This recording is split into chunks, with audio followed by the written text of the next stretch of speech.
Soluções. Esse assunto, ele é bem grande. O assunto de soluções, ele começa com as definições e vai parar lá em propriedade coligativa. Para vestibular é importante? Super, super.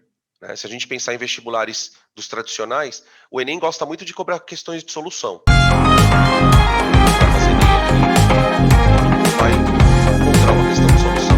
E a gente tem algumas questões bem famosas deles, assim, bem difíceis, que ou envolvem concentração, ou envolvem titulação, ou envolvem diluição. São os tópicos que mais aparecem. Só que para chegar nesses tópicos tem todo um processo. Então, a gente vai dividir isso das soluções em 3 blocos. O material, se vocês já viram o material, já devem olhar no material, devem ter visto que está dividido em 3 blocos. E eu vou mostrar para vocês como vai funcionar a lógica dessas divisões. Tá? Até para vocês já saberem o que eu preciso saber, aquela coisa assim, o que eu preciso saber para o vestibular. Beleza? Então vamos lá. Bom, a primeira parte do material, ela vai trabalhar com os conceitos. Então a gente fala um pouco de dispersões, né, para poder entender que, na verdade, solução é um tipo específico de dispersão. A gente tem outros tipos. Aí a gente encaixa a solução nessa classificação. Tá? Dentro dessa abordagem a gente vai falar um pouquinho de coloide, mas eu vou deixar para falar de coloide, gente, nos exercícios de sala. Tá? Depois falar do conceito de solubilidade. O que é solubilidade, quais são os fatores, né? A classificação de soluções, né? Saturada, insaturada, qual que é o critério, curva de solubilidade e concentração. Isso é o que eu considero como sendo a primeira parte do material. Daí, na segunda parte, a gente vai trazer o conceito de concentração para cá e vai começar a fazer processos de manipulação da solução. Então, eu tenho uma solução pronta. Ok. O que eu posso fazer com ela? Eu posso diluir. Quando eu diluo, como é que é a relação de diluição com a concentração? Né? Quanto maior é o volume, menos concentrada vai ficar a solução, a gente vai falar disso. Depois a gente fala de mistura. Quando você mistura duas soluções, como é que você calcula a concentração? Então é cálculo, né? Aqui é conta. Super contaiada. E titulação, que é o que mais a aplicação mais interessante dessa história toda é a titulação. Então tem bastante exercício também de casos de titulação, que é quando você... A titulação basicamente é assim, né? Para quem não lembra o que é titulação. É quando você... Vamos imaginar que você tem uma solução qualquer e você quer descobrir a concentração dela. Como é que você faz para descobrir a concentração de uma solução? Você reage essa solução com uma outra solução de concentração conhecida. E aí, a partir da relação de volume, tipo, para reagir 10 ml de uma solução, eu gastei 30 da outra. Por essa relação de volume, você calcula qual a concentração dela. É bem louco. Por que é louco? Porque é estequiometria. É estequiometria aplicada a soluções. Então, em vez de você fazer relação de grama com grama, mol com mol, você vai fazer relação de concentração. Tá? É bem legal. Aí, a parte 3, eu acho a parte mais legal, porque ela é a mais química mesmo, né? Ela não tem muita matemática. A parte 2 é mais calculeira. A gente fala de propriedade coligativa. De maneira bem resumida, né? O que é a propriedade coligativa? A propriedade coligativa ela se refere a um tipo de interação que ocorre entre o soluto e o solvente. Então, imagine que você vai dissolver, por exemplo, sal na água. Aí o sal dissocia, libera lá os íons, beleza? Esses íons interagem com a água. Interação íon-dipolo, beleza? Essa interação, ela vai mudar as propriedades da água. Que propriedades? Por exemplo, a capacidade dela evaporar. o acréscimo de uma substância na água faz com que ela tenha perda da capacidade de evaporar. Ela fica mais presa no estado líquido. E aí você tem mudança de ponto de ebulição, você tem mudança de ponto de congelamento, tudo por conta de interação. Beleza? Então são essas as 3 partes do assunto. Tá? O que cai mais em termos de vestibular? A 2 e a 3. A 2 e a 3. Embora, né, da 1 a gente destaque isso aqui, ó. Mas concentração, né, gente? Quem já estudou esse assunto sabe que concentração, a teoria disso aqui não tem teoria.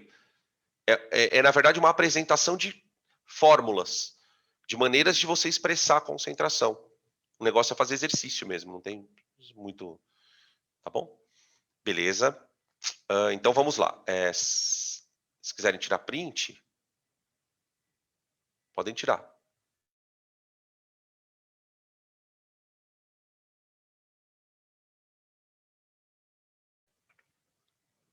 Daí eu já passo para frente aqui.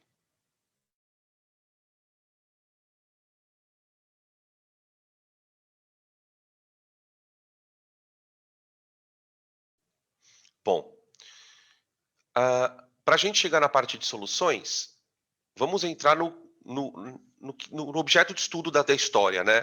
A solução, na verdade, é uma mistura. Definindo da maneira mais simples, solução é uma mistura. Só que quando você pensa em mistura, existem maneiras diferentes de você abordar essa mistura dependendo do que tem lá dentro. É meio que isso. Então a gente começa definindo um termo mais geralzão, que é o termo de dispersão. Tá? Dispersar é espalhar. Então, qualquer processo onde você vai fazer uma mistura, essa mistura envolve um espalhamento entre 2 coisas, né? Pelo menos 2 coisas, né? Porque tem misturas mais complexas. Então, a gente pode definir a coisa mais ou menos assim. A dispersão ela é formada por um disperso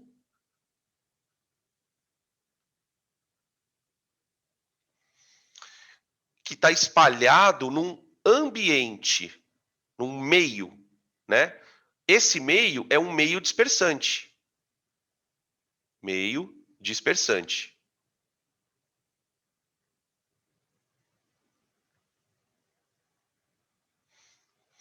A gente tem 3 figurinhas aqui para ilustrar bem o que eu estou falando.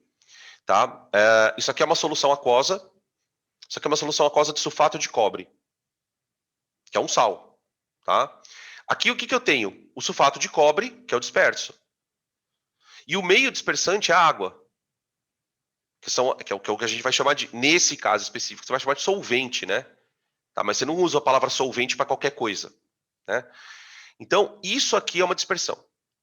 Aqui a gente tem o efeito Tyndall, né? Que a gente depois cita na aula de exercício, causado da luz. O efeito Tyndall é um efeito que ocorre quando a luz ela entra em contato com uma dispersão onde as partículas são muito grandes. O que acontece nesse caso? As partículas são tão grandes que elas acabam... a luz bate nas partículas e se espalha. Esse espalhamento te permite um efeito visual bem interessante, porque você consegue, parece que ver a luz. Você vê umas coisas meio retinhas, como se fossem feixes de luz. Né? Esse efeito ele acontece num tipo de dispersão que é chamado de coloide, ou de dispersão coloidal, aqui está o nome, né? Tá? Também você vai encontrar solução coloidal. Tá? Embora o termo solução só possa ser usado para mistura homogênea. Tá? Então isso aqui não é homogêneo, né? Não. Coloide não é homogêneo. Você tem vários tipos de coloide, gel, emulsão, tá? Por isso que eu falei, isso aqui é um assunto um pouco mais pontual, que eu prefiro deixar para falar nos exercícios. Aí a gente comenta o que é gel, o que é sol, aerossol, enfim. E aí você tem um terceiro nível de dispersão, que é a dispersão mais grosseira. A dispersão é tão grosseira que você enxerga o disperso a olho nu. Tá? Vale lembrar que no coloide, na tal da dispersão coloidal, você nem sempre enxerga a olho nu. Né? O exemplo, quando a gente pensa em coloide, vem exemplos na nossa cabeça. O leite, o sangue, a maionese. né, que são materiais que a olho nu parecem que são homogêneos, mas a gente sabe que não são, tá? Aqui não, na suspensão, o negócio é grosseiro mesmo, tá? E aí tem uma classificação que eu coloquei aqui, ó, porque tem vários materiais que aparece essa classificação, eu acho legal vocês saberem, embora confesso que ninguém vai cobrar de você que você memorize, mas é só para entender aquilo que a gente olha, né, e enxerga como homogêneo ou heterogêneo, né? Veja, a escala de classificação, ela vai basicamente de acordo com o tamanho disso aqui, ó, do disperso. É esse cara que manda, tá? Se o disperso é muito pequeno, e aí a gente está falando de uma escala de nanômetros, tá vendo? Você tem uma coisa da ordem de 1 nanômetro. O que, por exemplo, é da ordem de 1 nanômetro, que vocês imaginem que seja da ordem de 1 nanômetro?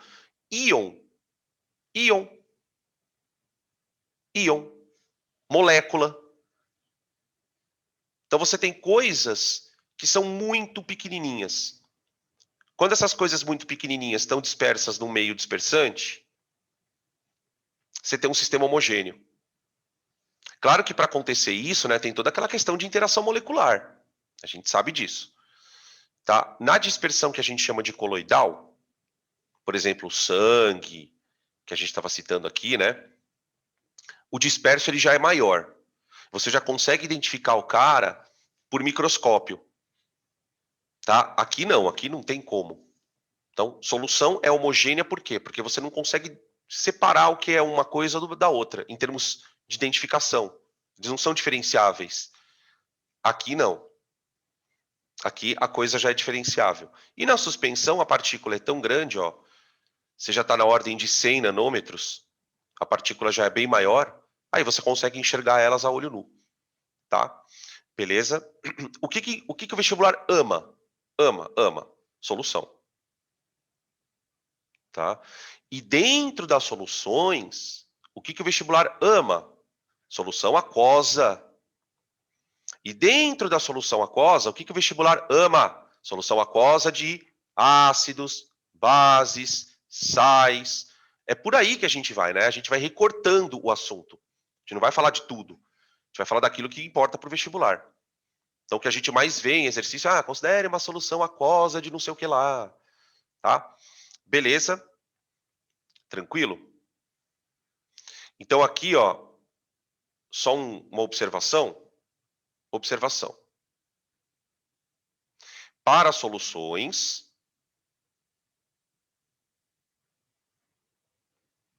a gente tem a seguinte coisa. Disperso é a mesma coisa que soluto.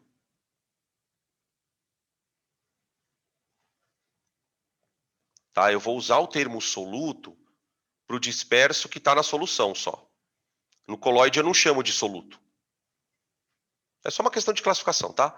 E o dispersante é o solvente.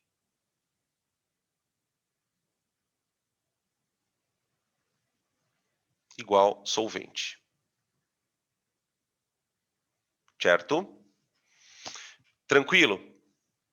Dito isto, vamos falar agora, recortando, né, naquele meu interesse, recortando, e aí tem todo um apêndice aqui, gente, que eu queria chamar a atenção de vocês.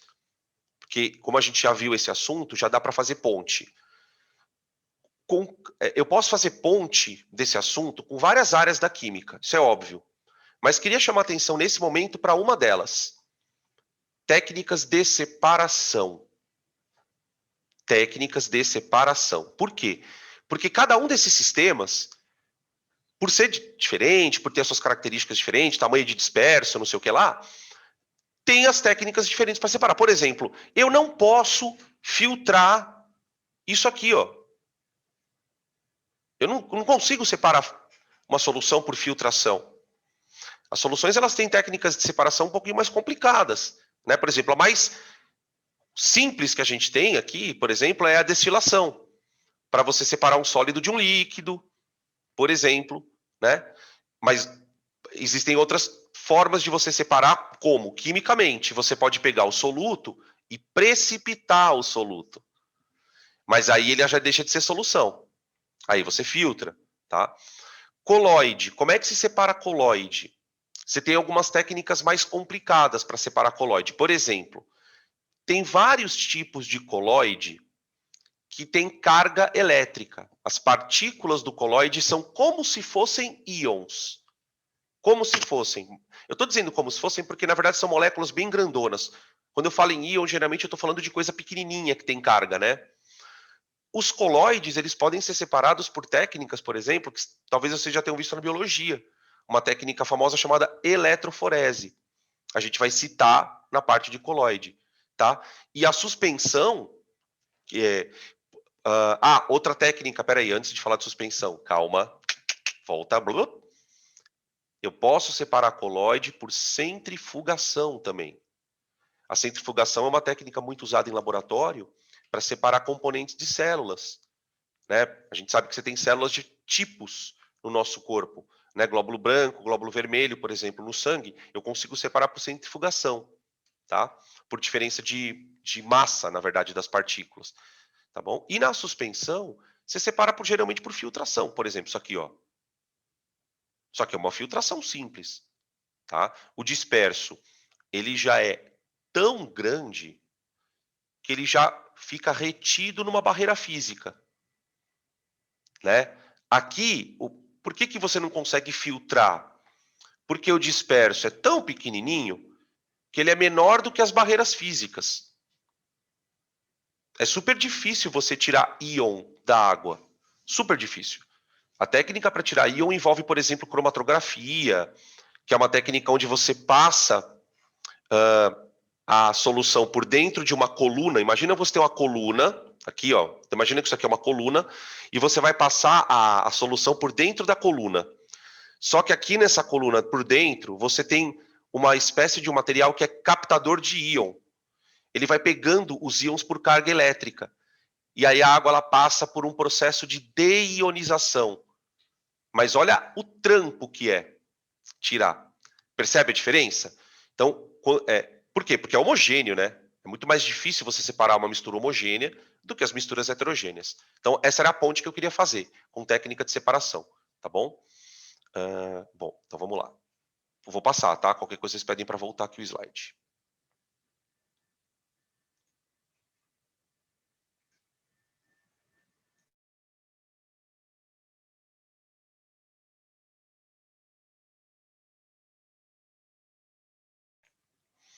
Aqui, essa tabela, a gente tem uma oportunidade de falar várias coisas, mas eu queria destacar uma especificamente.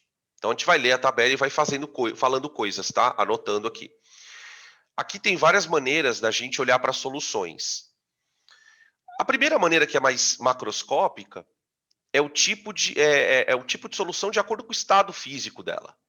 Então, ao contrário do que talvez o bom senso da gente fale, você não tem só solução líquida. Você tem solução sólida e tem solução gasosa. Né? Aliás, o termo solução para mistura gasosa é um pouco redundante, né? Porque toda mistura gasosa ela é homogênea. Né? Se você não tem nenhum outro tipo de fase, você não tem partícula sólida, por exemplo, né? Por isso que ele coloca aqui, ó, ar isento de partículas sólidas. Tá? Aí o exemplo de solução sólida liga metálica, mistura homogênea de metais, tá? Às vezes tem carbono no meio também, né? Por que os caras fazem liga, né? Só para fazer um comentário um pouco breve, para você entender um pouco sobre esse assunto. Por que os caras fazem liga metálica? O metal ele tem propriedades, certo? Ele tem maleabilidade, ele tem ductibilidade, ele conduz energia, ele conduz calor, bom condutor calor, né? Bom condutor de calor. Só que às vezes você quer alterar essas propriedades do metal um pouco. Você quer diminuir um pouco a maleabilidade ou aumentar, quer diminuir a condutividade elétrica, muitas vezes é interessante, né? De você ter um metal que não conduza tanto eletricidade. Por quê? Porque o aparelho que você vai usar, ele é sensível. E então o que os caras fazem? Eles misturam um pouquinho de um outro metal, só um pouquinho. Mas quando eu falo pouquinho, gente, é pouquinho mesmo. Às vezes é 1%. Tudo bem, às vezes é mais. Às vezes é 20%. Mas, por exemplo, no caso do aço, a quantidade de carbono que se coloca nele é 0,05%, assim, não chega nem a 1%, tá? E aí você altera um pouquinho. Isso acontece muitas vezes. Na liga, em geral, na liga você tem proporções do tipo 10, 20%, né? Tem aquelas famosas bronze, latão, né? Tá bom? Quando a gente for falar de eletroquímica, vai surgir o assunto aqui, a gente destrincha ele, tá bom? Outra coisa aqui, ó, e aí eu quero falar um pouquinho sobre este ponto. Peraí. Aqui você tem o estado físico, tá? Sólido, sólido, sólido, líquido, líquido, líquido, gás sólido, que depois a gente vai falar um pouquinho sobre isso também, tá? Quando a gente for falar de reação de adição na orgânica, a gente fala sobre hidrogênio em catalisador de platina. Você tem uma solução, gente, em que o soluto é um gás e ele está dissolvido num sólido. É um negócio muito louco. É um negócio muito louco, tá? Por que isso acontece em geral, né? Quando você põe hidrogênio na platina. Só para vocês imaginarem isso. Imagina um átomo de platina, tá? O átomo de platina, ele é grande. Ele é grande, tá? E aí ele está na forma de sólida. Quando ele está na forma sólida, ele consegue absorver o hidrogênio e o hidrogênio fica dissolvido entre os átomos de platina do cristal. Porque o hidrogênio são moléculas pequenininhas. Então você tem uma solução bizarra de um gás e um sólido. Até isso tem, tá? Mas o que é mais importante, e daqui que você tem que saber é isso, é lembrar isso aqui, ó. Mais uma vez, a gente recém terminou a parte de ácidos, bases, sais, né? Vamos começar depois agora a parte de reações. E toda a discussão de ácido, base e sal girou em torno disso aqui, ó. Substância que na água conduz corrente. Então, daqui a gente classifica soluções em duas categorias. Solução do tipo açúcar e água, que a gente chamava de não eletrolítica, ela tem esse nome por quê? Porque o que está dissolvido na água não é íon. Ela não é íon. O açúcar é uma molécula. Então, daí eu chamo de solução molecular. Então, na solução molecular, por exemplo, você pode explicar a interação açúcar-água por ponte de hidrogênio. O açúcar tem grupo OH, esse grupo OH interage com a água, então a gente pode resumir a coisa assim, ó. Em soluções aquosas,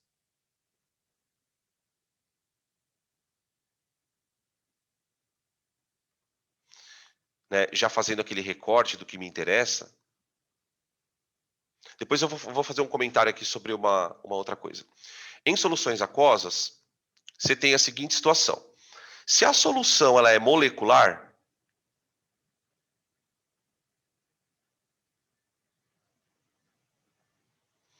qual é a interação que ocorre entre o soluto e o solvente?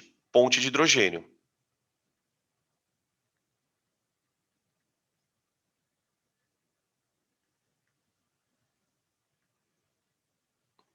Tá? Entre o soluto e o solvente. Soluto e o solvente. Que é a água, no caso, né? Beleza. Só que, se a solução for iônica, o que você tem ali dentro é íon. Na+, Cl-. Não sei se vocês vão lembrar o nome da interação. Interação que ocorre, que justifica, né, o processo de dissolução do íon pela água. É aquela interação chamada íon dipolo. Vou colocá-la aqui, ó. Interação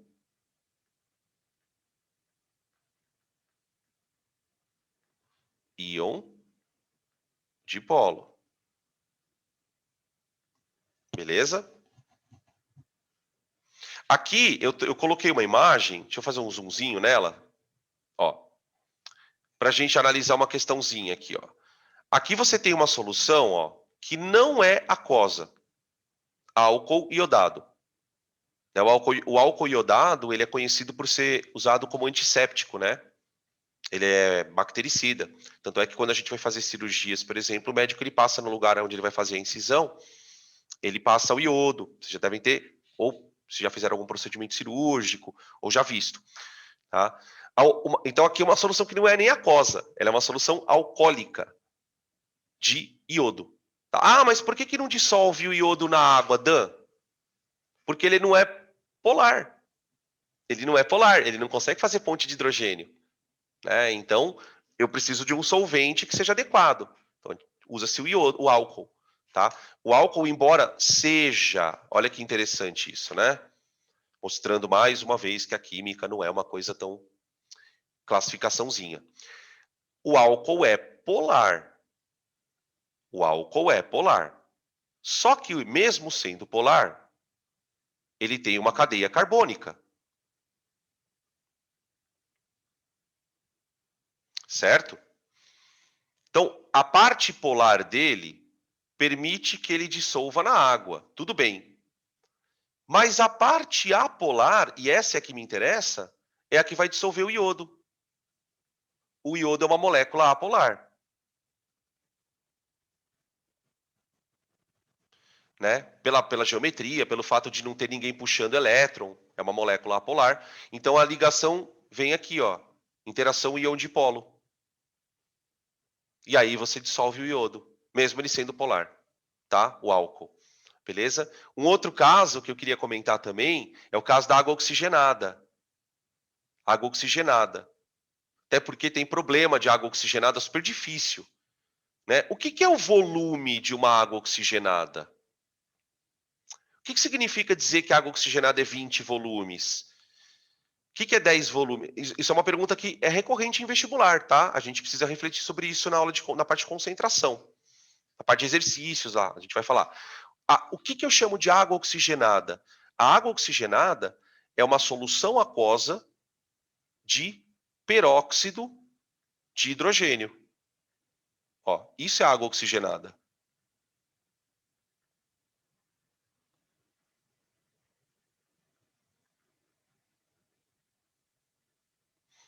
Beleza?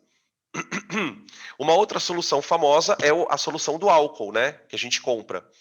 O álcool que é vendido geralmente em porcentagem. Então, quando eu escuto assim, ó, né? Álcool 70. Muito famoso agora por conta da história do Covid e tal, né? Mas não precisa ser 70, pode ser o 96, enfim. Esse 70 é uma porcentagem volumétrica. Então você tem aqui, na verdade, isto é etanol em água. Etanol em água. Na verdade, você tem mais etanol do que água, né? Então, até a rigor, a gente falaria que era água em etanol. Né? Tá? E o vinagre, famoso vinagre. O vinagre é uma solução de ácido acético, né? Não é puro, puro, puro só ácido acético. Tem outras coisinhas lá.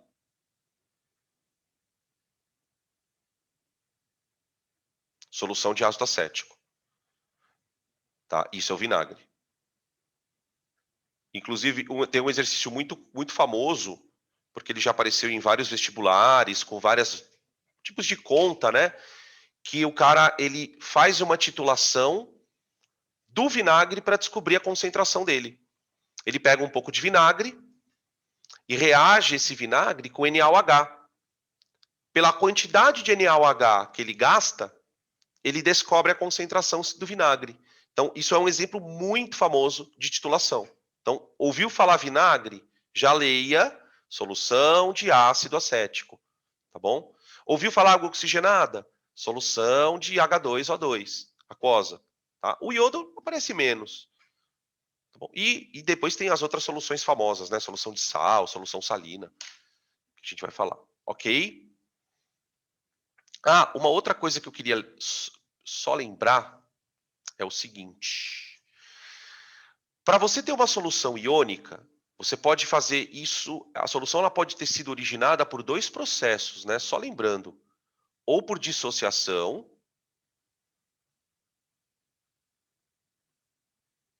ou ionização.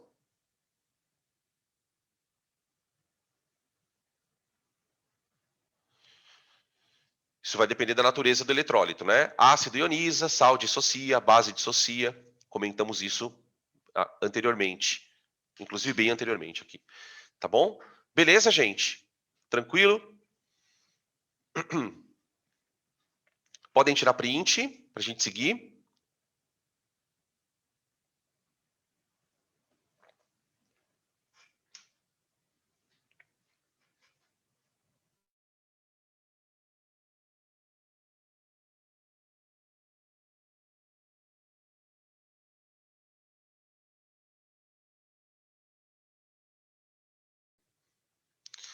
Para a gente reforçar a nossa capacidade de imaginar as coisas, é interessante a gente pensar como é que se faz isso na prática. Por menos que e talvez isso seja uma das dificuldades que os alunos têm por trabalhar com solução. Primeiro que tem a questão da matemática, né?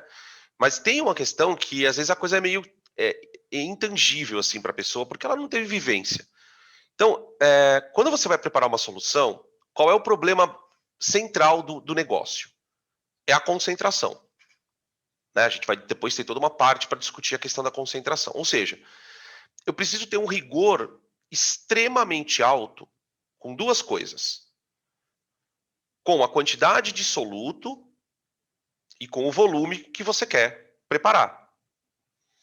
Dessa maneira, como é que você contorna esses dois problemas, né? A quantidade de soluto você vai medir por uma massa numa balança. Quanto melhor a balança, mais precisa vai ser a sua medida. Tá? Só uma curiosidade, que isso para a gente não importa, as balanças extremamente sensíveis, elas têm precisões aí de 6 casas depois da vírgula. São na fase de microgramas, tá, gente? É bem, bem, bem precisa. Então, ela consegue ler com precisão até milionésimo. É isso na prática.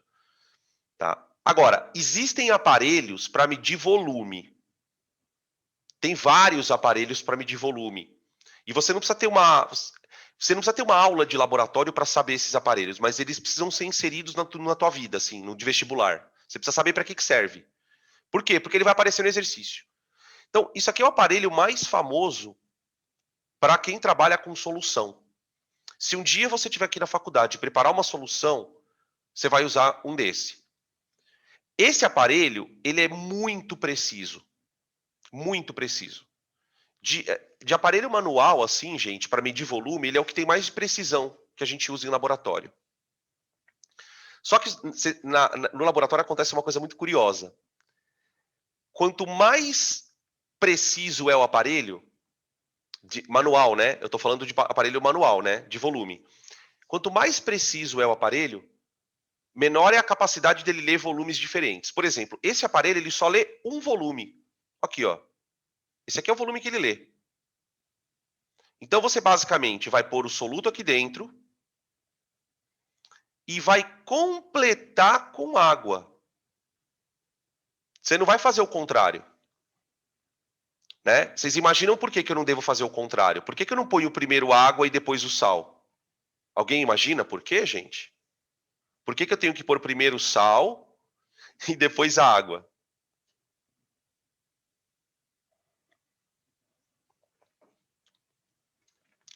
Imaginem.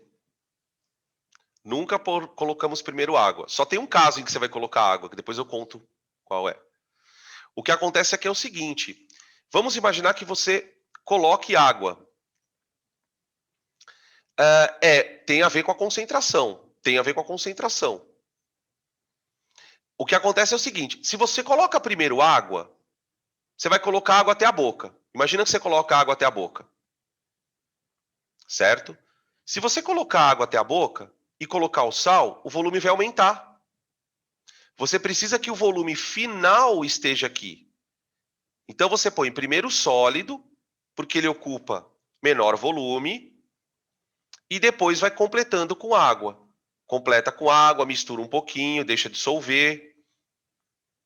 E aí vai colocando água até completar o volume. Tá? Só tem um caso em que você tem que pôr primeiro a água, que é quando você vai jogar lá dentro um ácido. Por quê? Porque quando o ácido dissolve na água, ele libera calor. Então, se você jogar primeiro o ácido e depois a água, a quantidade de calor vai ser liberada muito rapidamente. Porque você tem muito ácido ali dentro já esperando a água chegar. Então, por uma questão de segurança, você coloca primeiro a água e depois adiciona o ácido, tá? Mas o nome disso aqui, balão volumétrico. Balão volumétrico. Então, geralmente, o que o cara faz? Ele vai lá, mede uma massa, põe aqui. Anota. Ah, tantos gramas. Tantos gramas de fulano. Aí ele vai e completa a água até o volume. Ah, então o volume é 1000 ml, por exemplo. Então é tantos gramas por litro. Tantos gramas por litro. Ou por 1000 ml. E aí aqui, gente, você começa a entender o conceito de concentração. A partir do momento que você tem aqui um soluto dissolvido, você pode expressar a quantidade de soluto aqui em gramas por litro. Tá? Considerando que o nosso balão aqui tem 1 litro. Você pode fazer isso em mol por litro. Tá? Você pode expressar isso em porcentagem.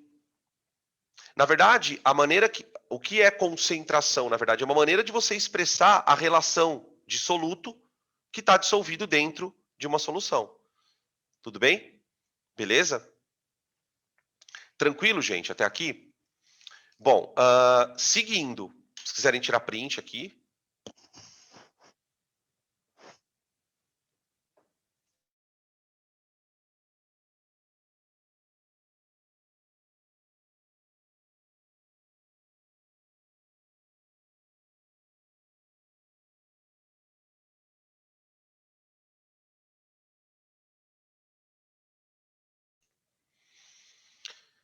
Solubilidade. Existem vários fatores que determinam a solubilidade de uma coisa na outra. Então, primeiro a gente precisa entender que solubilidade é uma propriedade relativa a uma certa capacidade.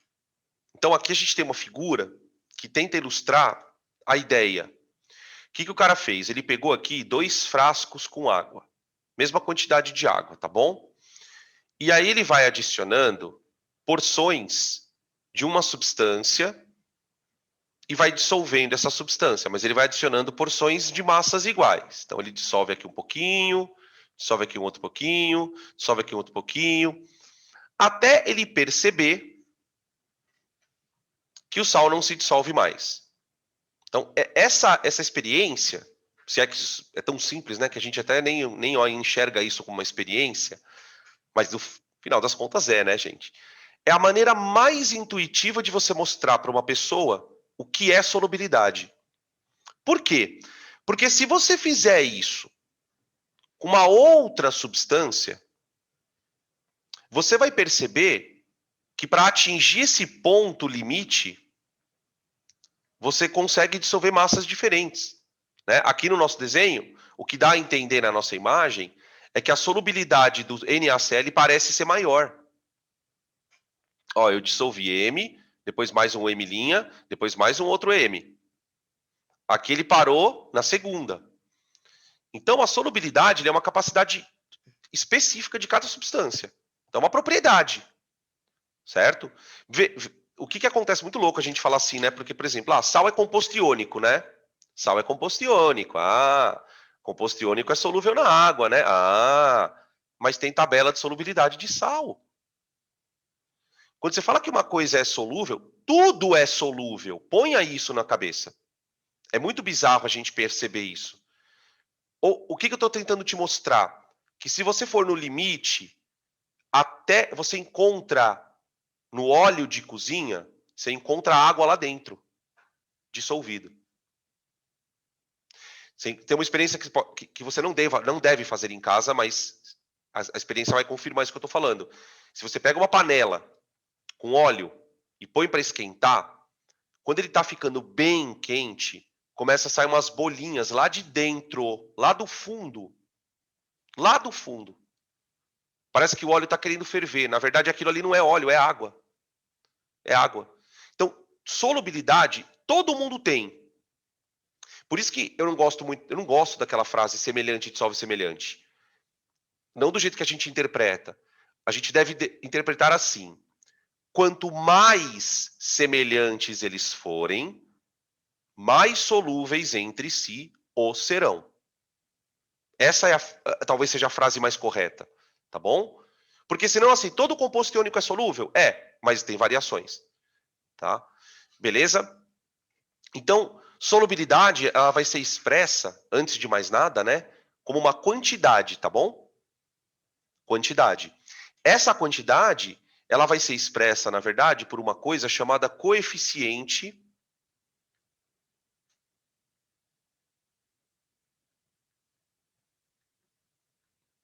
de solubilidade.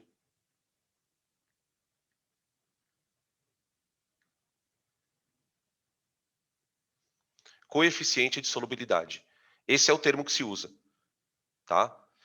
Esse coeficiente, geralmente ele é determinado de maneira experimental, gente. O que eu estou querendo dizer, o que vocês estão vendo aí na tela é o que os caras fazem na prática. Você vai medir a solubilidade ali na raça. Então você vai pegando a solução, vai dissolvendo até saturar.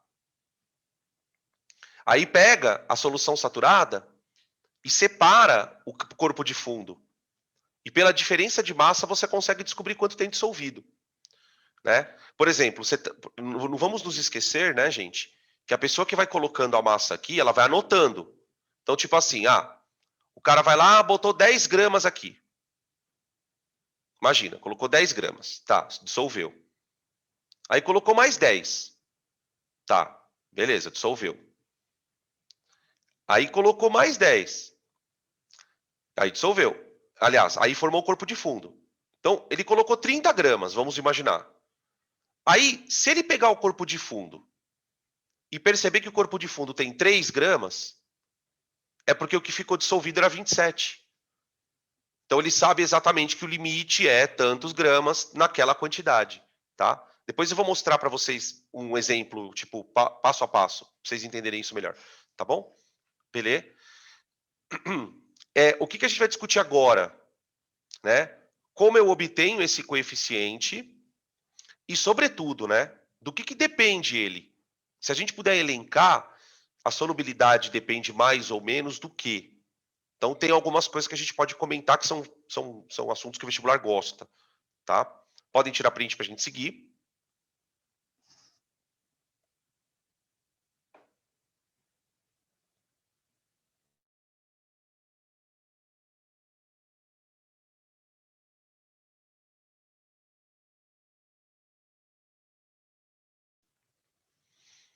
Aqui.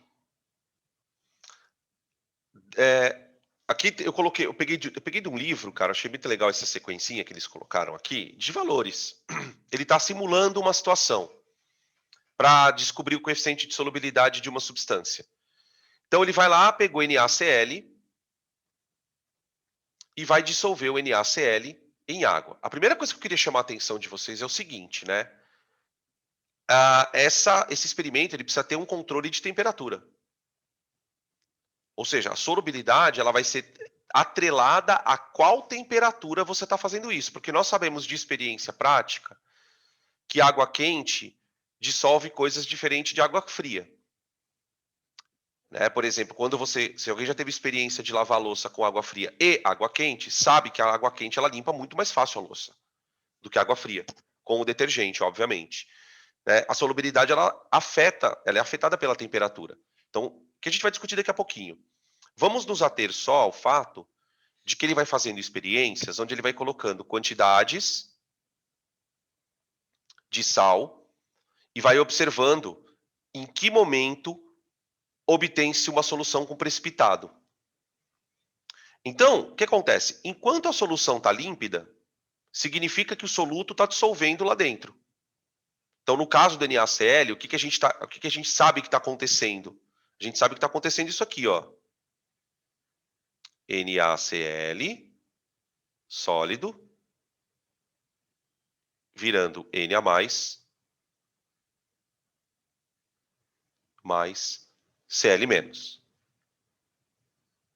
Só que acontece o seguinte, né, galera? Cada íon que vai para a água obriga a água a solvatar ele. Lembra da solvatação que acontece nos íons? Então, as moléculas de água, elas vão, digamos assim, ficando ocupadas, solvatando os íons. Elas vão ficando cada vez mais saturadas, cheias de íon em volta. O que chega-se um dado momento em que a quantidade de íon é tão grande que começa a acontecer uma coisa surreal. Primeiro que a água não consegue mais dissolver íon. E aí forma-se uma coisa visual, que é o precipitado. O precipitado, na verdade, é um sólido que fica ali dentro. Seria isso aqui, ó. Isso aqui seria um precipitado. Enquanto tem água para dissolver, não forma o precipitado. Por isso que a gente usa o termo saturado, né? Saturar, eu acho que é o termo mais legal, por quê? Porque a água está saturada, ela não aguenta mais receber íon para solvatar. Recebe íon, solvata, recebe íon, solvata. Agora todas as moléculas estão ocupadas. Não tem mais condição de ter interação aqui. É nesse sentido que a gente fala que saturou. Você tem que tentar imaginar que a partir daquele momento, todo tipo de cristal que você colocar ali não conseguirá mais ser solvatado pela água. E aí você atingiu o precipitado. Tá? Nesse limite, a gente estabelece duas coisas, né? Primeiro, o coeficiente de solubilidade. Então veja, ó, eu destaquei aqui as últimas duas linhas, ó. Na sexta experiência, ele colocou 36 gramas de sal em 100 de água e obteve-se uma solução límpida. Então, até aqui, ok. Quando ele colocou 37, ele percebeu que 1 grama precipitou. Então, na verdade, 36 é o limite. 36 é o limite. Então, eu vou escrever assim agora, ó. O coeficiente de solubilidade. Espera aí, vamos colocar aqui embaixo. Espera aí. Vou colocar aqui, ó. Então, eu vou dizer que o coeficiente de solubilidade a 25 graus Celsius do NaCl é igual a 36 G por 100 ml de água. Tá bom?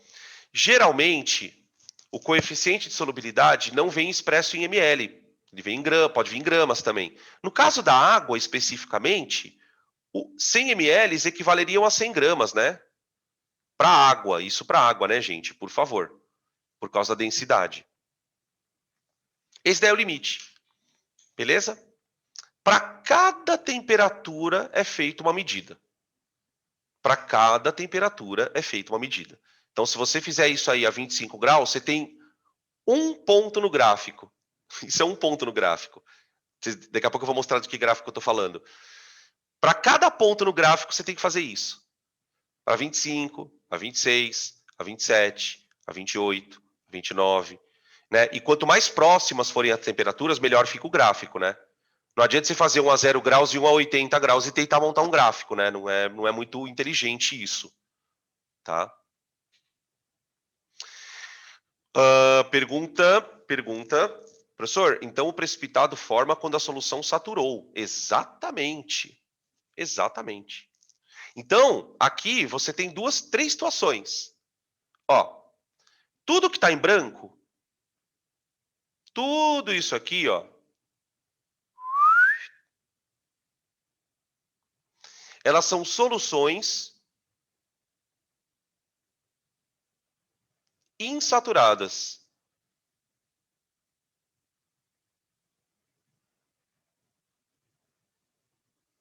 Tudo isso aqui é insaturado. Ou seja, tem água ainda para solvatar. A solução saturada é amarela. Essa aqui é uma solução saturada. Solução saturada.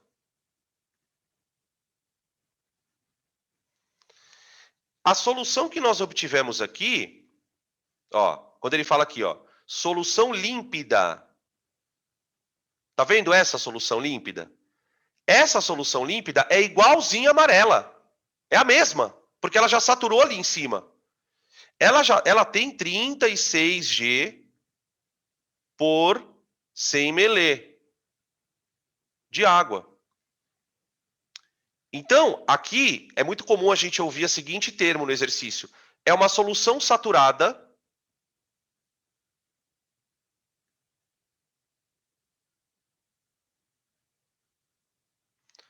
com precipitado ou corpo de fundo, tá?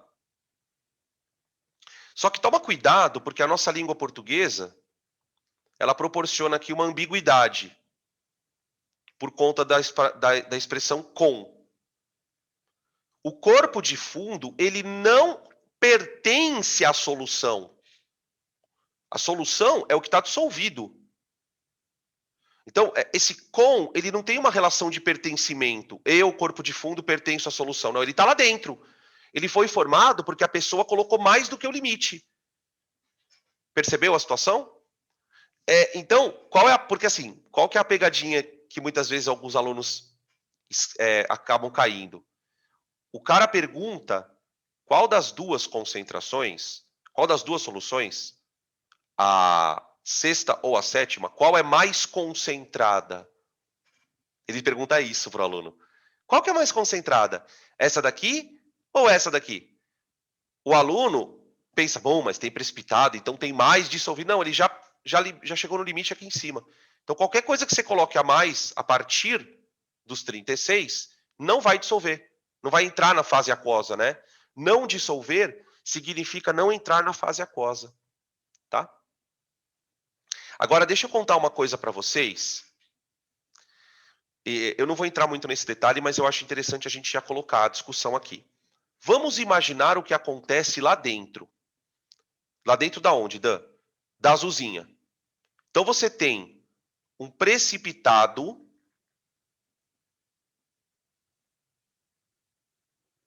certo? Esse precipitado, ele é formado... Deixa eu colocar aqui, peraí. Por NaCl. Aqui, peraí. Isso aqui é NaCl sólido. Só que aqui dentro da água tá cheio de íon Na+,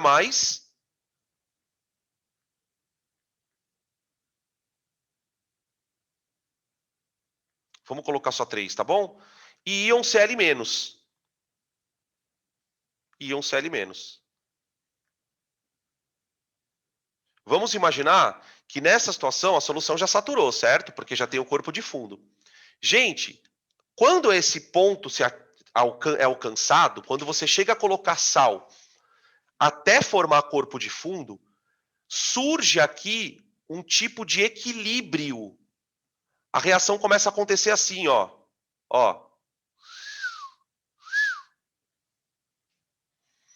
Ou seja, na prática, o que começa a acontecer? Ao mesmo tempo em que os íons NaCl continuam dissolvendo, você tem íon voltando para o precipitado. Você tem a reação direta, olha aqui, ó, olha a reação direta. 1. Reação direta. Aqui, ó. 1. O precipitado, ele continua dissolvendo. É bizarro isso. Só que a gente não enxerga isso. Por quê? Porque ao mesmo tempo em que o precipitado continua dissolvendo, como a concentração aqui, ó, atingiu o limite, você tem uma concentração limite aqui, ó. Quando essa concentração está muito alta, começa a acontecer o processo oposto. E aí você tem os dois acontecendo com a mesma velocidade. Então, quando você olha o recipiente, você jura que o precipitado está parado ali. Mas, na verdade, está acontecendo os dois processos. Ao mesmo tempo que o precipitado continua dissolvendo, os íons precipitam. Só que nessa situação, a concentração não pode mais ser aumentada. Por quê? Porque tudo que você jogar a partir daí vai para o fundo. Plá. Por quê? Porque essa concentração limite, ó, ela foi atingida. Essa concentração aqui, ó. Sacaram a ideia? Tem todo um estudo de equilíbrio baseado nisso, né? Que é o equilíbrio de solubilidade, que a gente vai ver também lá na frente.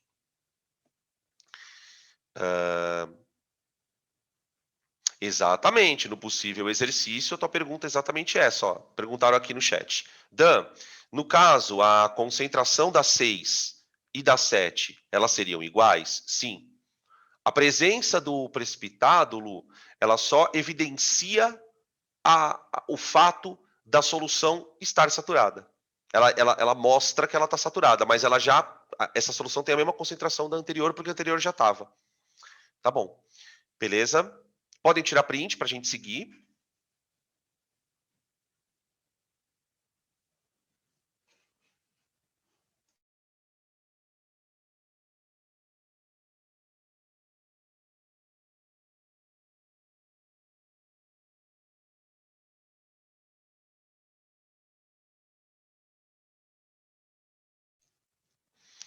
Vamos falar um pouquinho das interações que ocorrem durante um processo de dissolução.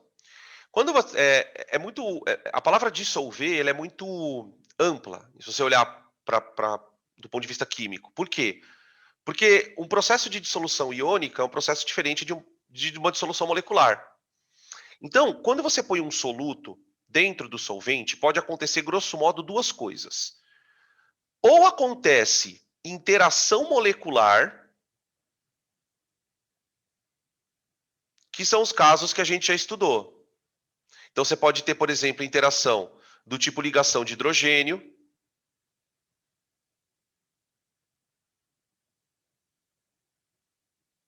Eu gosto de citar ligação de hidrogênio, né, gente? Porque a gente está falando de solução aquosa. Então, tudo que vai para a água tem que interagir por um ponto de hidrogênio. Senão a água não aceita. A água é exigente nesse sentido. Tá? Beleza. Você pode ter interação íon-dipolo.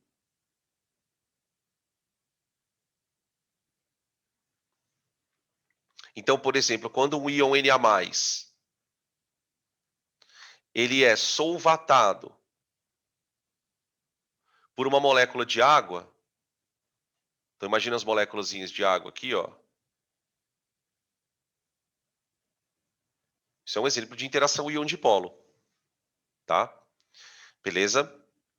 Aqui você tem a interação íon-dipolo, ó, entre o íon e a molécula. Tá? Beleza. E tem as outras de polo induzido e tal. Só que, às vezes, acontece do soluto reagir com o solvente. Tá? A reatividade é um outro caso. Tem duas situações que vale a pena a gente comentar porque são famosas no vestibular. Tá? O primeiro caso é o caso da amônia.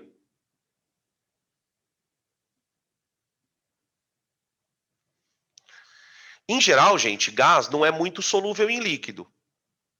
Depois a gente vai discutir isso também. Só que a amônia, por exemplo, ela tem uma solubilidade bem alta. Por quê? Porque, primeiro, ela é polar. Então, quando você vai dissolver a amônia na água, por exemplo, ela tem teria uma certa facilidade por ser polar. E, sobretudo, porque ela reage com água,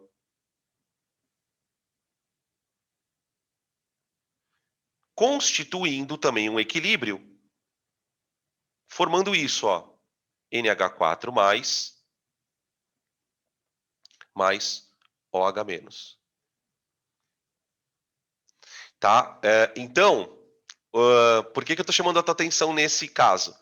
Porque se algum dia você ouvir isso aqui, ó, solução aquosa de amônia, você tem que pensar exatamente nessa equação. Não existe amônia parada na água, gente. Tipo, não pense que a amônia na água fica paradinha ali interagindo. Não, ela reage com a água. Está acontecendo um processo. Então, Por exemplo, o que seria saturar amônia de água? Fazer com que essa reação atinja o equilíbrio. Você vai borbulhando amônia na água, vai borbulhando amônia na água, até a concentração atingir um limite disso aqui, ó. Esta concentração e esta, que é quando indica que o equilíbrio foi atingido, tá? Então você tem muito mais do que só uma coisa dissolvida na outra, é diferente. Diferente, por exemplo, água e álcool. Água e álcool, você tem água e álcool, né? Quando eu penso numa solução de água com etanol, é isso aí. Eu não penso na água reagindo com etanol, não isso. E um outro caso, também para dizer que é bem famoso, é o caso do CO2. Né? Essa reação, ela é mágica. Ela é muito importante para a gente. Quando eu falo para a gente, é para a nossa vida mesmo, né? Quando você borbulha gás carbônico na água, por conta do caráter ácido dele, ele dissolve melhor na água. Por quê? Porque ele reage. Então acontece dele produzir H2CO3, tá? Dependendo das condições em que o sistema tiver, de pressão, temperatura, você ainda pode ter o H2CO3 ionizando um pouquinho. Ó.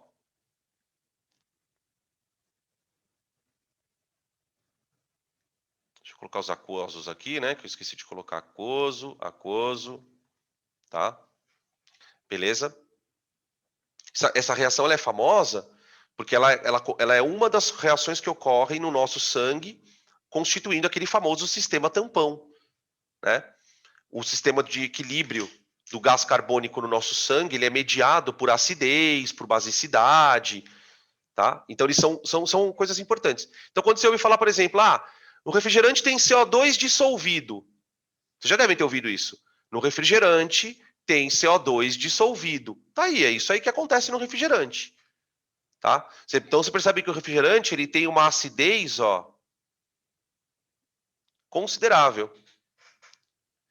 E aí eu vou contar uma coisa para vocês que se vocês já sabem, ok, mas senão vocês vão ficar, quem toma refrigerante vai ficar preocupado. Gente, o que acontece? No caso do refrigerante, para você conseguir aquele efeito do refrigerante, do gás do refrigerante, você tem que dissolver muito gás carbônico ali. Acontece que conforme você vai dissolvendo o gás carbônico, a quantidade de íon H+ vai aumentando. É o que a gente chama de deslocamento de equilíbrio. Vocês já devem ter ouvido essa expressão. Você vai aumentando o gás no refrigerante. Como que eles fazem isso geralmente? Comprimindo o gás. Os caras injetam o CO2, mas ele não injeta assoprando um canudo. Ele injeta o negócio numa pressão violenta. O que acontece? Ele desloca o equilíbrio para a direita e o refrigerante fica ácido que só a pelga. Né? Por isso que o pH da Coca-Cola é 2, por exemplo. Dentre outras coisas, né? Qual é o problema disso? O refrigerante fica intomável. Ele fica muito azedo. Imagina se chupar limão. Ele fica amargo pra caramba. O que eles fazem? Açúcar. Peia no açúcar. Né? Ou açúcar ou adoçante. Né?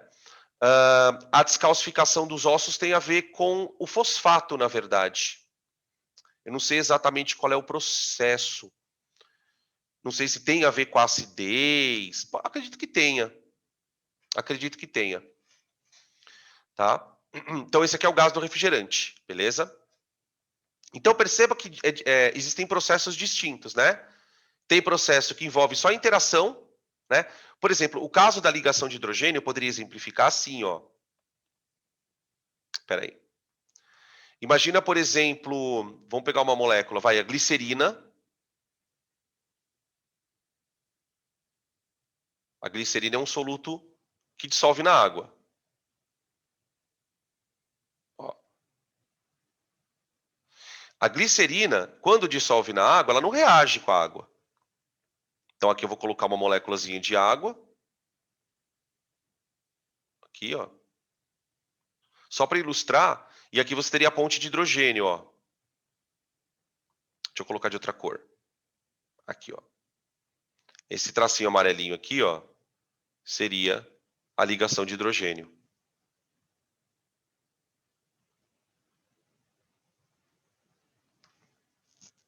É muito louco você pensar, por exemplo, né, que no caso da água, ela tem o álcool, o etanol, tem uma solubilidade infinita na água. Por exemplo, você nunca vai conseguir precipitar etanol na água. Ou formar um sistema de duas fases, né? Que no caso do etanol ele seria líquido, né? Tá? Quando o soluto é líquido, o que acontece? Quando a solução fica saturada, você começa a formar um sistema de duas fases. Você não tem precipitado, tá? Então, por exemplo, quando você mistura água com óleo, é muito louco. Agora você tentar enxergar essa perspectiva. Tenta imaginar uma situação assim, ó. Vamos ver se você consegue reconstruir tua ideia de soluções. Ó, peraí, opa. Imagina um recipiente que você tem assim, ó. Que tá aquele funil, né? Que a gente usa para separar por decantação, lembra? Ó. Aí você coloca aqui uma mistura de óleo e água. Então você tem uma fase aqui, ó. Óleo. E aí você tem aqui uma interface. E aqui embaixo você tem água.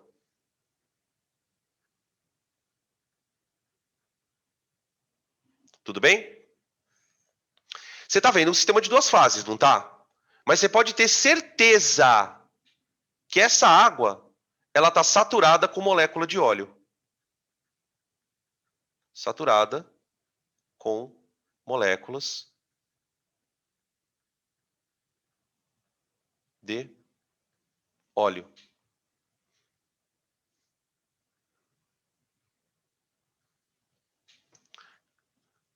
Ah, Dan, mas então, peraí, agora você me confunde. Mas então o óleo é solúvel na água? Por que eu falo que ele é insolúvel? Porque a quantidade aí é ínfima, gente. É uma quantidade desprezível. Você vai ter aí 2 moléculas para cada 300 quilhões de mols, assim, tá ligado? É uma proporção muito pequena, mas tem um pouquinho de óleo ali dentro. Assim como dentro do óleo deve ter um pouquinho de água, mas muito pouquinho, desprezível. Por quê? Porque a interação não permite. O óleo, ele interage por dipolo induzido. A água interage por ponte de hidrogênio. Não tem como essas coisas interagirem. Tá? Beleza? A gente percebe, no final das contas, que não se trata necessariamente de uma intensidade. Não é porque uma é mais fraca, outra é mais forte. É porque elas são diferentes. São naturezas diferentes as moléculas. Tá? Tranquilo? Fechou. Vamos lá. Seguindo.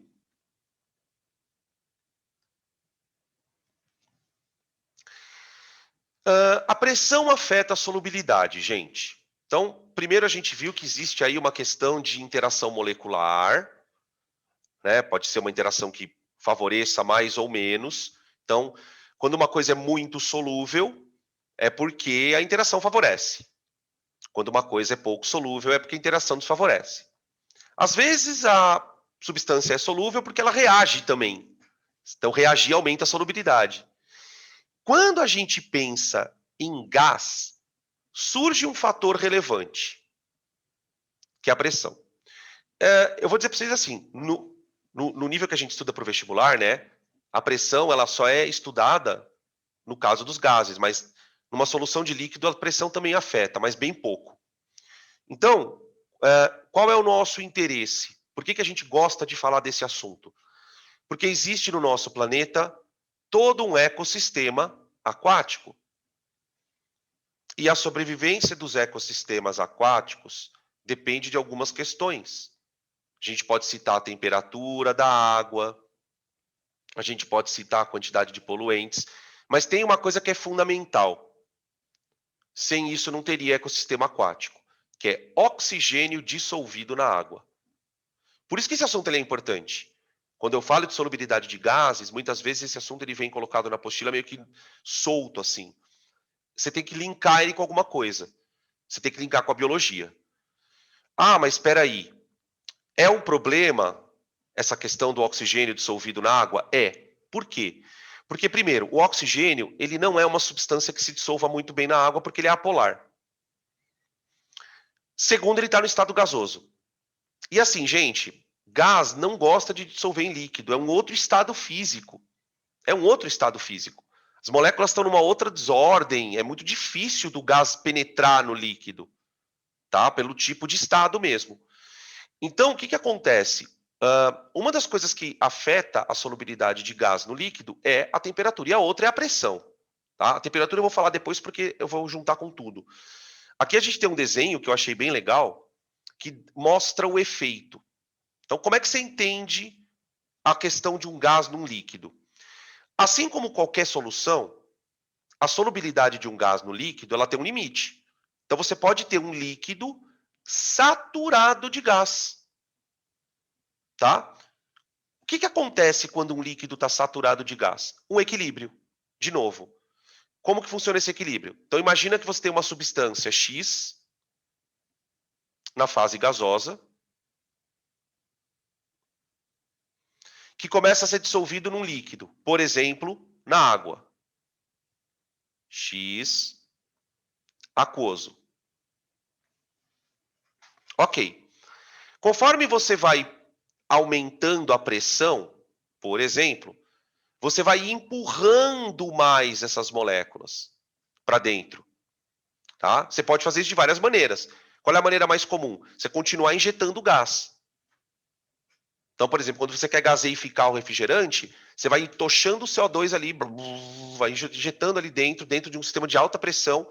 Por quê? Porque essa concentração ela vai chegar no limite, ó. Aqui você não espera formar precipitado. Por quê? Porque você está dissolvendo um gás. Se fosse um sólido, você observaria um precipitado. Percebe que é a mesma coisa? Só que você está em um outro estado físico. Quando essa concentração atinge o limite, forma-se o equilíbrio.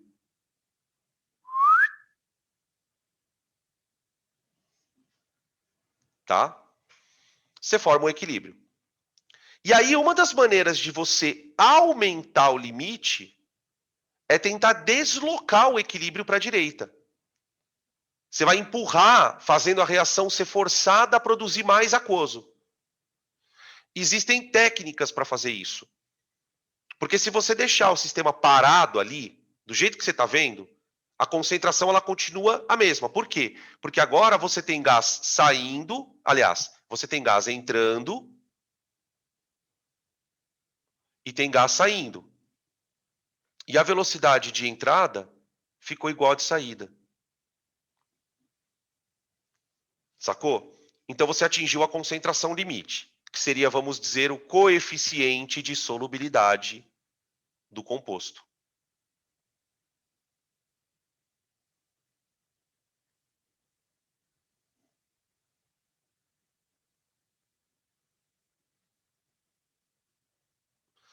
Tá? Quando a gente for estudar isso na parte de equilíbrio, o que a gente vai fazer? A gente vai colocar uma constante de equilíbrio aí do lado. A gente vai dar uma interpretação de acordo com o conceito de equilíbrio químico. Tá? E é interessante a gente já ter essa perspectiva para que isso, na hora, possa ser retomado. Falar, ó, gente, vamos voltar naquela aula de soluções onde eu comentei esse assunto. Tá bom? Então, ó, aqui o que acontece? O aumento de pressão desloca o equilíbrio para a direita. Então, eu vou escrever aqui, ó. Aumento da pressão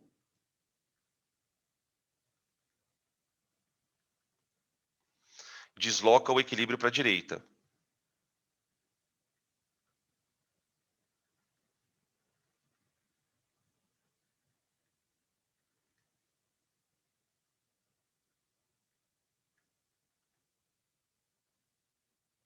Pronto. Beleza?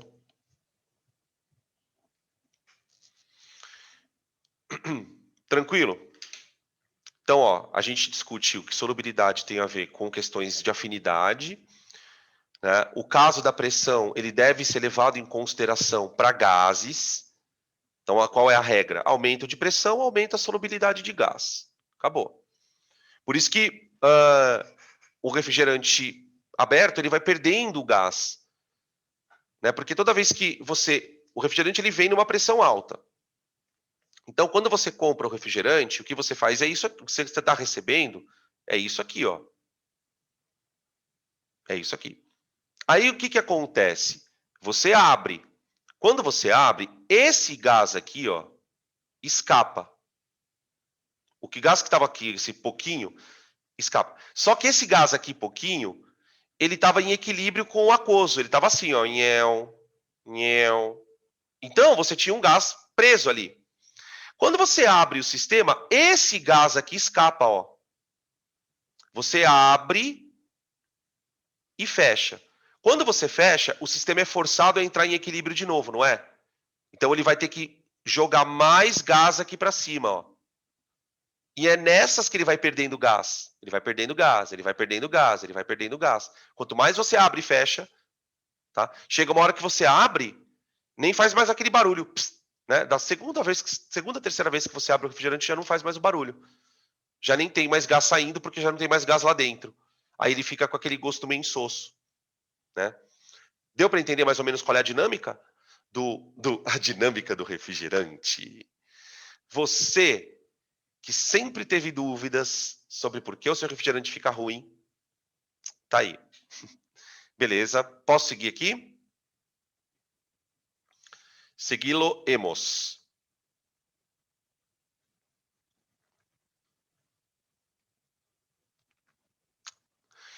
Ah, o terceiro fator que vai afetar a solubilidade, né? Então, primeiro, questões de interação, né? Primeiro fator, questões de interação. Segundo fator, pressão para gases. E o terceiro fator é o que mais dá pano para manga, em termos de exercício, tá? Que é a temperatura. Por que a temperatura dá pano para manga? Primeiro porque o efeito da temperatura é um efeito curiosíssimo. Em que sentido? Existem substâncias que se tornam mais solúveis em ambientes mais quentes e existem substâncias que são mais solúveis em ambientes mais frios. De maneira muito resumida é isso que eu estou dizendo. Tá? Eu gosto sempre de citar causos da nossa casa, porque vocês vão entender. Eu gosto de comparar o açúcar com a maisena.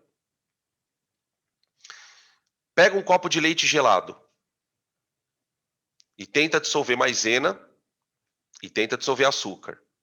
Você vai perceber que a maisena se dissolve mais fácil. Você consegue esparramar a maisena ali dentro, no açúcar que está no leite gelado. E o açúcar demora mais para dissolver. Você vai ter mais dificuldade para dissolver. Provavelmente você não vai conseguir dissolver muito. Quando você pega o leite quente, o comportamento é outro. Pega um leite bem quente, tenta jogar maisena na criança. Cara, a maisena não fica ali um pó ali, não consegue dispersar. Esse é o efeito mais. Em compensação, o açúcar não. O açúcar, quando o leite está quente, você consegue dissolver horrores de açúcar. Né? Então, o efeito da temperatura, ele é, por assim dizer, aleatório. Na verdade, não é aleatório, óbvio que não é, mas para o nosso nível de explicação, ele, a princípio, vai ser aleatório. Então, primeira questão que você precisa saber. Como o efeito ele é meio aleatório, qual é a maneira que você vai receber essa informação? Gráfico de temperatura por solubilidade. Então, o gráfico, ele é expresso sempre do mesmo jeito, tá? Eixo X, opa, perdão. Temperatura no eixo X e solubilidade no eixo Y. Só tomem cuidado, porque às vezes o exercício é de conta. Tomem cuidado com as unidades. Se é grama por 100 gramas, se é grama por 1 quilo, fica ligeiro com isso daí, tá? Vocês fiquem espertos. Geralmente é grama por 100 gramas, tá? Grama por 100 gramas de água. E aí a gente observa nesse gráfico dois perfis de comportamento distintos.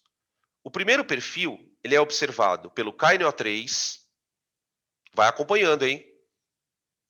O K2CrO4 e o NaCl. Do que eu estou me referindo? São substâncias cuja solubilidade aumenta em temperaturas mais altas, ó. Você pega o caso do KNO3, ele é gritante, né, ó. A 20 graus, ele dissolve uns 40 e pouquinho. Quando você dobra a temperatura, solubilidade vai para quase 100, 80, 90, por aí, ó. Quase 100.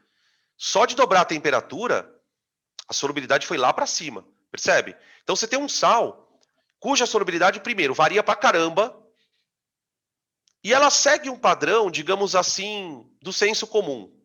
Quanto mais quente, mais dissolve. Seria o padrão do açúcar, vai. Tá bom? Você vê, por exemplo, que o NaCl, ele tem uma temperatura que aumenta com a solubilidade, mas não tanto, né, ó? Não tanto. Sacaram? Essa percepção você tem que ter, gente. Tá? Até porque, por exemplo, o cara pode depois fazer uma pergunta sobre isso. Depois eu comento sobre qual é a vantagem de você saber isso, tá? Agora, tem alguns compostos que têm um padrão de solubilidade meio estranho. Em que sentido? Quando está quente, dissolve menos, ó. Quando está quente, dissolve menos. Que é o caso desse composto aqui, ó, o sulfato de sério. Que ele é bem famoso, ele aparece direto em exercício. Porque ele tem esse comportamento, tá? Não é um comportamento muito comum, mas ele existe. E tem explicação, tá? Como eu disse, não é uma coisa aleatória, tem explicação. Bom, o que a gente pode tirar de informação disto? Primeiro, a temperatura influencia, né? Por que isso acontece? Então vamos explicar. Vocês sabem que tudo é uma questão de equilíbrio, né? Como eu disse para vocês. Então, imaginem uma solução saturada com corpo de fundo, tá? Então, ó, quando você tem uma solução saturada com corpo de fundo,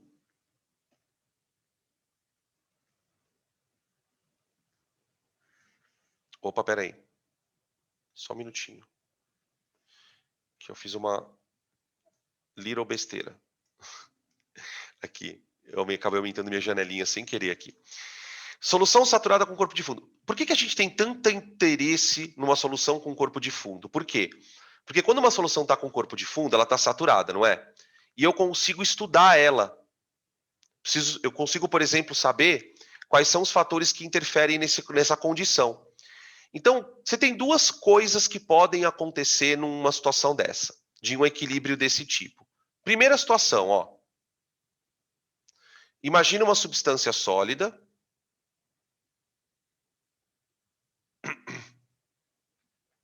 que vai absorver calor para se dissolver.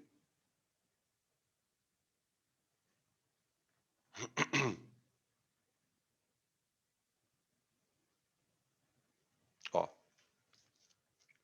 O que acontece dentro de um equilíbrio é que o calor ele participa do processo. De que maneira? Você tem situações em que o sólido absorve calor para se dissolver. Certo? Isso é uma situação. Essa situação indica que essa substância só vai conseguir passar para a fase aquosa quando ela absorver calor. Então a gente vai dizer que ela tem uma solubilidade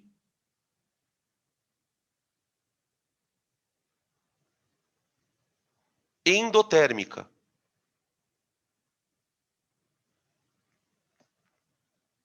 Por quê? Porque quanto mais calor você der para o sistema, mais ele dissolve. É a curva do KNO3. Tudo é equilíbrio. Né? Quando a gente estuda esse assunto, por exemplo, quando eu dou esse assunto em aula, normalmente, é difícil a gente abordar isso que eu estou comentando com vocês. Por quê? Porque isso vai ser abordado só na parte de equilíbrio. Então, quando o aluno olha para esse gráfico, ele fala, mas por que isso acontece, cara? A explicação está aqui. Tem substâncias que no processo de dissolução absorvem calor. É natural isso delas. Tá? Para elas, quanto mais calor você der, mais você desloca o equilíbrio para dissolver. Só que você tem outras situações. Outra situação, perdão. Você tem essa daqui, por exemplo, ó.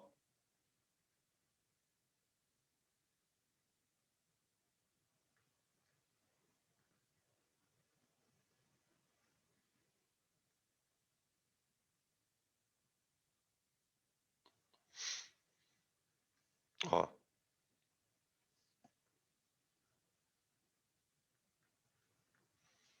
Esse processo é diferente, em termos de energia. Por quê? Porque o processo de dissolução envolve liberação de calor. É o famoso ΔH, né? A gente até chama na termoquímica esse valor aqui, ó, de entalpia de dissolução.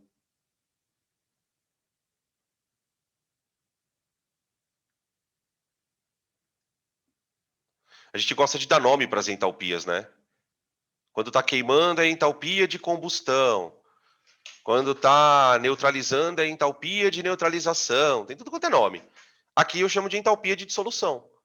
O que acontece é que, nesse caso, a substância libera calor.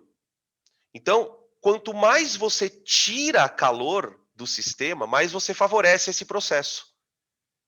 Né? Como quando você tira calor, imagina que você consiga pegar o calor e tirar. Quando você escreve o calor desse lado, isso dá a entender que o calor é um produto. Então, é como se você estivesse tirando o produto daqui. A reação tenta produzir mais. Então, ela é uma solubilidade favorecida por perda de calor. Quer fazer o negócio dissolver melhor? Tira calor. Então, é uma solubilidade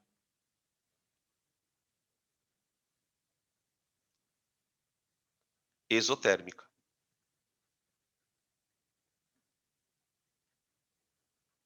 Então, por exemplo, esse tipo de solubilidade se encaixaria para maisena no leite, né? Pensando numa situação análoga, né? Num exemplo análogo, seria como se fosse a maisena no leite. Ela dissolve melhor em leite frio, em ambientes onde você tem menor quantidade de calor disponível. Tá? Beleza? Tudo é equilíbrio, gente. É muito louco porque depois que você estuda equilíbrio, todas as aulas que a gente vê de arrênios, de soluções, elas começam a fazer sentido. Tudo que a gente estuda é, no final das contas, explicado por equilíbrio químico. Ok? Perguntas, gente?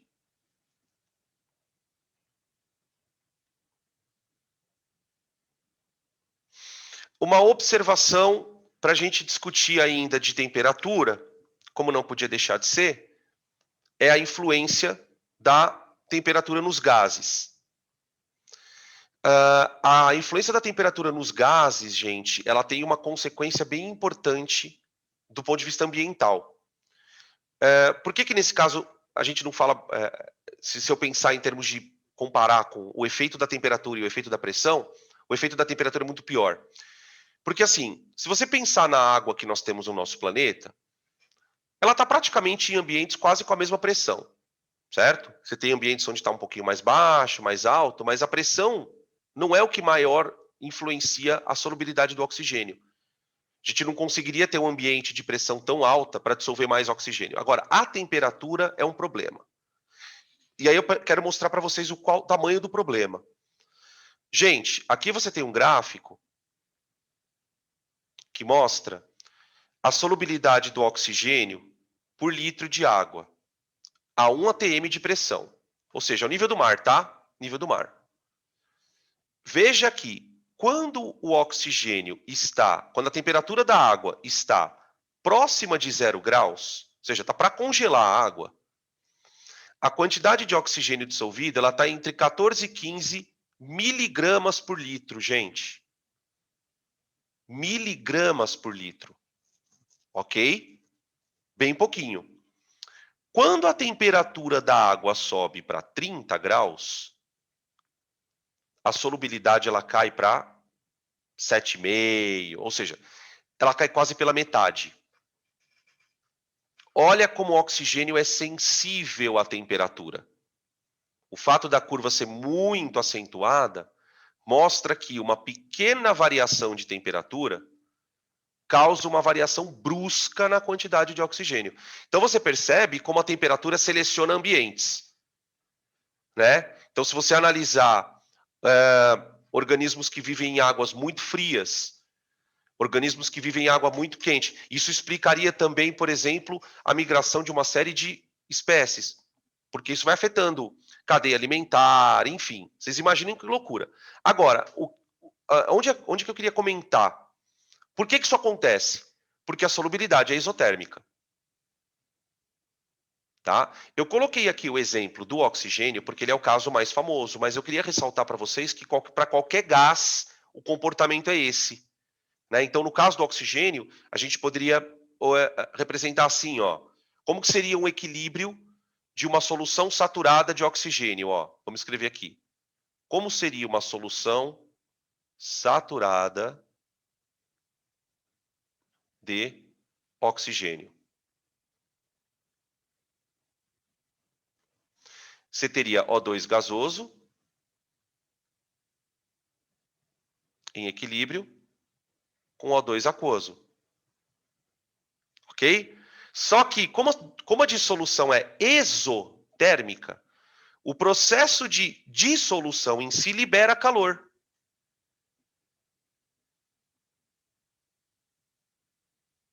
Ele libera calor. Ok? Então isso explica, por exemplo, por que o oxigênio se comporta melhor em termos de dissolução, né? Em água fria do que em água quente. Tá? Qual é o problema? O que a gente chama de poluição térmica, que faltou uma aspasinha aqui. Tá? A poluição térmica ela tem sido constatada nos últimos anos por conta da industrialização. O que ocorre muitas vezes? As indústrias, muitas vezes, acabam despejando nos rios efluentes que não são cuidados, né? Não são tratados. Assim, o tratamento de efluente, gente, é uma área super vasta da química, porque você tem que tratar efluente para tudo quanto é tipo de coisa. Ou o efluente, às vezes, está ácido, ou aí você tem que neutralizar. Ou o efluente está básico, e você tem que neutralizar. Ou o efluente tem algum metal pesado, e você tem que tirar o metal pesado. Ou, às vezes, pasmem, o efluente está quente. Jogar água quente no rio causa poluição térmica, principalmente nas encostas do rio, onde a indústria vai jogando aquela coisa. Aquela região, como a indústria vai trabalhando 24 horas por dia, as indústrias não cessam, né, os processos de produção, ela vai jogando aquilo com muita frequência, aquilo vai aumentando a temperatura da água. E o aumento de poucos graus faz o equilíbrio deslocar. Porque o que significa aumentar a temperatura em última análise, gente? Imagina que você está dando calor. Aumento de temperatura. Aumentar a temperatura é dar calor. Quando você dá calor, o que acontece com o equilíbrio? O equilíbrio é forçado a deslocar para a esquerda.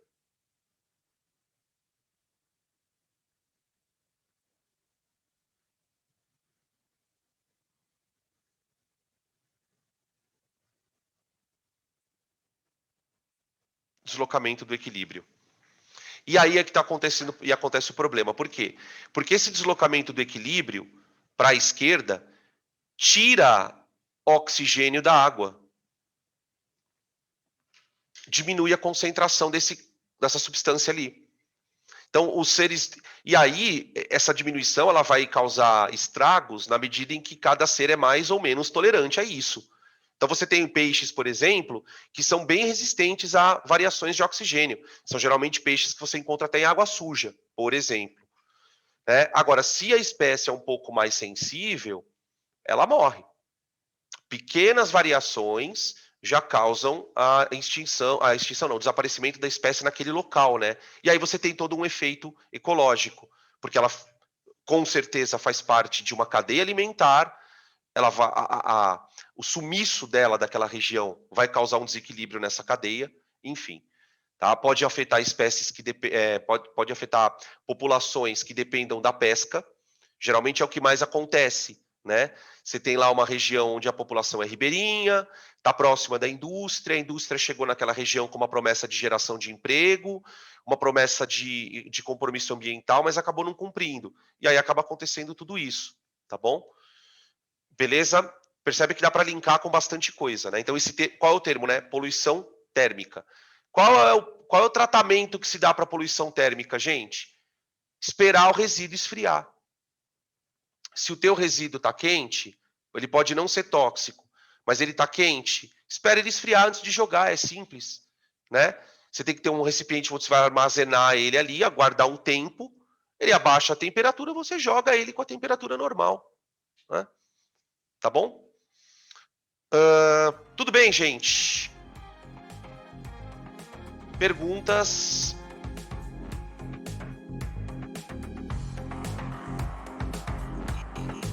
Dúvidas? Então tá bom. Então é o seguinte, paramos por aqui, tá? Paramos por aqui.